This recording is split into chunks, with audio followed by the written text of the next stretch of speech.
4월 12일 말씀 묵상을 시작하겠습니다. 오늘 말씀은 욥기서 33장 1절부터 13절까지의 말씀입니다. 앞서 엘리후는 자신이 변론에 임하게 된 그런 동기와 근거를 제시했습니다. 그리고 이 대화에 끼어드는 명분을 제시한 것이죠. 그리고 이어서 오늘 본문은 자신의 변론에 대한 정당성과 권위를 확인시켜 주고 있습니다. 1절입니다. 그런즉 욥이여 내 말을 들으며 내 모든 말에 귀를 기울이기를 원하노라. 엘리후는 욥의 관심을 자기에게 집중시켰습니다. 욥이여, 욥의 이름을 부르며 자기의 말을 경청할 것을 직접적으로 요구하고 있는 것이죠. 2절입니다. 내가 입을 여니 내 혀가 입에서 말하는구나. 마치 혀가 독립적으로 입 밖으로 말을 쏟아내고 싶어하는 듯한 이미지를 보여줍니다. 엘리후의 강력한 의지이죠. 한마디로 욥에 대해서 반론을 펼 이 순간을 얼마나 기다렸는가를 강조하고 있습니다. 그러나 지금까지 겸손하게 참고 기다렸다면 계속해서 끝까지 잠잠했으면 더 좋았을 것을 안타깝습니다. 그랬다면 얼마나 좋았을까요? 아마 본인에게 더 큰 유익이 아닐까 싶습니다. 적어도 중간은 가서 죄는 범하지 않았을 텐데 말이죠. 결론적으로 기회를 틈타서 결국 본인이 말할 기회를 얻었다라는 것인데, 여러분 겸손했다면 그의 마음까지도 겸손했을 것입니다. 즉 이것은 겸손이 아니죠. 겸손을 가장한 교만입니다. 엘리후가 얼마나 교만한 사람인지는 다음에 그의 변론을 통해서 우리는 이 사실을 더욱더 확인할 수가 있습니다. 3절입니다. 내 마음의 정직함이 곧 내 말이며 내 입술이 아는 바가 진실을 말하느니라. 자기가 스스로 정직하다고 합니다. 즉 자신은 새 친구들과는 다르게 정직하다는 것이죠.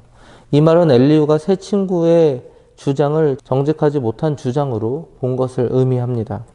그러나 자신의 변론은 진실하며 다른 사람은 진실되지 못하는 것 그 자체가 매우 독선적입니다. 그리고 교만한 것이죠.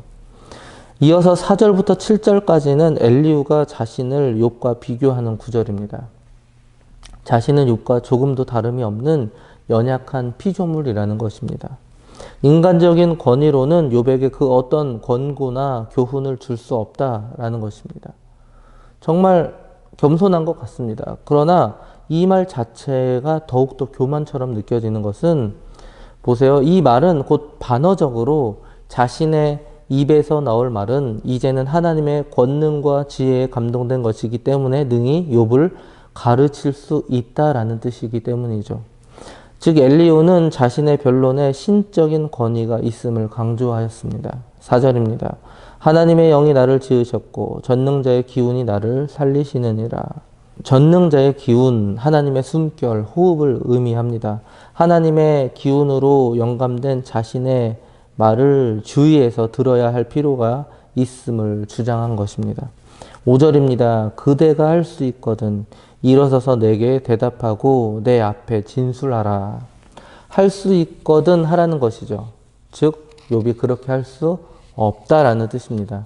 자신의 말에 이의가 있거든 일어나서 반론을 펼쳐보라 라는 그런 당당한 자신감을 나타내는 표현입니다. 6절과 7절입니다. 나와 그대가 하나님 앞에서 동일하니 나도 흙으로 지으심을 입었은즉 내 위엄으로는 그대를 두렵게 하지 못하고 내 손으로는 그대를 누르지 못하느니라. 엘리후는 자신을 하나님 앞에서 동일한 흙으로 지으심을 입은 자라고 말합니다. 그리고 자신의 위엄으로는 욥을 두렵게 하지 못한다 합니다. 인간으로서 자신의 말은 아무런 힘도 권위도 가지지 못한다는 것입니다. 이 말은 엘리후 자신은 인간적인 지식에 의존하지 않고 하나님의 영감에 의지하여 말할 것이다 라는 뜻이죠. 그런데 조금 이상합니다. 앞으로의 이 엘리후의 변론은 성경적으로는 어느 정도 맞는 부분도 있지만 지극히 인간적으로 옳지 않은 그런 변론들도 있기 때문이죠. 아니, 이런 부분이 더욱더 많습니다. 만약 하나님의 영감으로 엘리후가 말했다면 그의 말은 절대적으로 틀리지 않았을 것입니다. 이 말은 무엇을 의미할까요? 엘리후의 말은 하나님의 영감에서 나온 말이 아니다라는 뜻입니다. 그리고 이어서 엘리후는 지금까지 욥이 했었던 말들을 인용하며 그의 변론을 반박하기 시작하였습니다. 8절 그대는 실로 내가 듣는 데서 말하였고 나는 그대의 말소리를 들었느니라. 그리고 9절부터 11절까지 엘리후는 욥의 다음과 같은 말을 인용하였습니다. 9절부터 11절까지입니다. 이르기를 나는 깨끗하여 악인이 아니며 순전하고 불의도 없거늘 참으로 하나님이 나에게서 잘못을 찾으시며 나를 자기의 원수로 여기사 내 발을 착고에 채우시고 나의 모든 길을 감시하신다 하였느니라. 엘리후는 새 친구들과 똑같은 변론을 하였습니다. 똑같은 말을 이어갔습니다. 대체 뭐가 다른지 모르겠습니다. 욥은 스스로 무죄함에도 불구하고 죄를 범한 죄인처럼 극심한 고난을 당하고 있다고 말하였습니다. 그리고 엘리후는 이렇게 말한 욥이 매우 못마땅했던 것입니다. 그런데 자세히 보면 욥은 그렇게 말하지 않았습니다. 엘리후는 욥의 말을 과장하였습니다. 그리고 욥이 하나님의 공의를 완전히 무시하는 비신앙적인 태도를 보이는 것처럼 묘사하였습니다. 사랑하는 성도 여러분, 이러한 과장과 잘못된 판단이 하나님께서 주신 것일까요? 이것은 전적으로 이 엘리후 개인의 주관적인 판단이었습니다. 욥은 극심한 가운데서도 하나님의 섭리와 공의를 전혀 의심하지 않았을 뿐만 아니라 인간의 죄성도 분명히 인정하였습니다. 다만 욥 자신의 현재 상황에 대한 즉 이유 모를 고난과 고통에 대한 불평이 다소 있었을 뿐이죠. 10절에 보시면 나를 자기의 원수로 여기사 욥이 이런 말을 한 적이 있을까요? 있습니다. 맞습니다. 있어요. 그런데 그 말의 의도는 전혀 달랐습니다. 180도 달랐습니다. 하나님에 대한 욥 자신의 신뢰가 빗나간 것을 나타내는 표현이었습니다. 인간의 입장에서 이해할 수 없는 하나님에 대한 불신앙이라기보다는 마지막까지도 하나님으로부터 공정한 심판을 희망하는 의지였습니다. 그런데 엘리후는 욥의 내면 깊이에 존재하는 이러한 신앙은 발견하지 못했던 것이죠. 그리고 엘리후는 욥의 울부짖음을 하나님과의 논쟁으로 판단했던 것입니다. 내가 그대에게 대답하리라.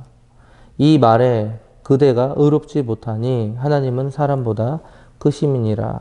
하나님께서 사람의 말에 대답하지 않으신다 하여 어찌 하나님과 논쟁하겠느냐. 욥은 하나님과 논쟁한 것이 아니었습니다. 자신의 환경을 한탄했을 뿐이죠. 이해할 수 없는 현실을 하나님 앞에 토로했던 것입니다. 궁금합니다. 만약 엘리후 자신이 욥과 같은 환경에 놓여 있게 된다면 어떠한 모습을 보일지 참으로 궁금합니다. 말씀을 마무리하겠습니다. 욥은 고난 중에서도 자신의 무죄함을 주장하며 불평하였습니다. 그러나 적어도 욥은 그러함에도 하나님의 위대하심에 대한 그런 부인은 하지 않았습니다. 불신앙의 모습도 보이지 않았습니다. 단순히 이해할 수 없는 자신의 고난에 대해서 답답함을 토로할 뿐이었습니다. 그럼에도 엘리후는 변론의 시작에서부터 앞에 세 친구들과 마찬가지로 욥의 어려운 처지를 이해하고 위로하기보다는 고난 중에 있는 욥의 잘못만을 지적할 뿐이었습니다. 엘리후는 욥을 마치 하나님을 대적하는 교만한 자로 치부할 뿐이었습니다. 엘리후는 새 친구들과 마찬가지로 욥의 참된 위로자요 해결자가 되어주지 못했습니다. 자신을 통해서 하나님께서 말씀하신다 자신 있게 말했지만 이는 대단한 착각일 뿐이었습니다. 그는 교만했고 하나님의 이름을 도용한 엄청난 죄를 저질렀을 뿐입니다. 안타깝죠. 그냥 가만히만 있었다면 죄라도 짓지 않았을 텐데 말입니다. 오늘 말씀을 통해서 우리는 매우 귀중한 교훈을 한 가지 더 얻을 수 있습니다. 전지전능하신 하나님 외에는 모든 피조물은 결코 하나님께서 주신 과제를 자신의 힘으로 풀 수 없다는 것입니다. 우리의 삶 가운데 저마다 하나님께서 주신 과제들이 있습니다. 여러분, 이 과제는 우리의 힘으로는 절대로 풀 수가 없습니다. 오직 절대 주권자 되시는 하나님의 임재와 공의로운 역사하심을 통해서만 그 문제는 해결될 수가 있습니다. 이 사실을 명심하고 오늘도 오직 하나님의 능력에만 힘입어 겸손하게 살아가시는 저와 장자 가족들 되시기 바랍니다.